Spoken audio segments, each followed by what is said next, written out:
Allez, attention. On enchaîne. Bon, eh ben, ça continue. Donc le trial moto consiste à passer des obstacles sans mettre le pied par terre, franchir des zones. Ce qu'on appelle des zones, c'est un endroit où il y a des rochers assez conséquents et que les pilotes doivent passer sans mettre le pied par terre. S'ils mettent le pied par terre, ils sont pénalisés d'un pied ou d'un point qu'on appelle ça. Et le résultat final, c'est celui qui met le moins de pieds par terre qui a gagné. La vitesse ne rentre pas en ligne de compte. Bon, ils ont un temps imparti pour pouvoir les faire sortir, les faire rentrer le soir. Mais autrement, non, la vitesse ne rentre pas en ligne de compte, quoi. Alors les motos, ça peut être des 125 jusqu'à des 280 cm3. Mais leurs poids sont très légers, très nerveuses et très coupleuses aussi. Donc c'est vraiment des motos très petites en taille. Donc elles font 90 kg de poids à peu près en moyenne, les motos. Et elles sont gonflées avec 300 g d'air à l'arrière et 400 g à l'avant. Donc au niveau... La cylindrée n'importe pas dans la catégorie, c'est selon la dextérité du pilote qui rentre en ligne de compte. Au niveau des pilotes, on avait 90 pilotes qui étaient présents. On était quand même beaucoup plus nombreux de Bretagne que des Pays de Loire. Et quelques pilotes du Poitou-Charentes qui ont assuré le spectacle toute la journée, quoi.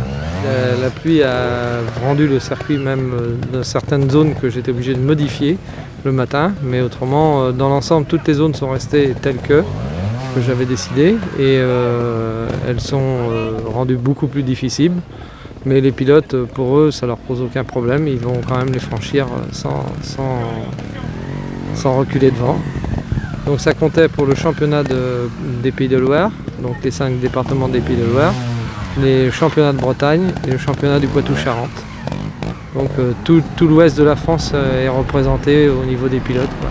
Sur toute la journée, on a environ 80-90 bénévoles sur toute la journée pour être comme commissaire, barman, les personnes qui tiennent le passage à niveau, un peu partout à nous donner un coup de main. Il faut compter 90 personnes.